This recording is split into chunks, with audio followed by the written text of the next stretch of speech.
This is my review of this Westclox alarm clock, digital alarm clock.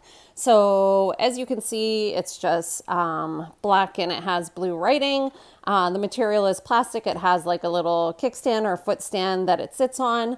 On the front, it has the PM and also the alarm button. So if you had an alarm set, then you would see a little dot here. But right now it's just on the actual unit, so it just says that it's PM. As for the way that it functions, it is electrical. So you plug it in from the back there and it needs electrical cord.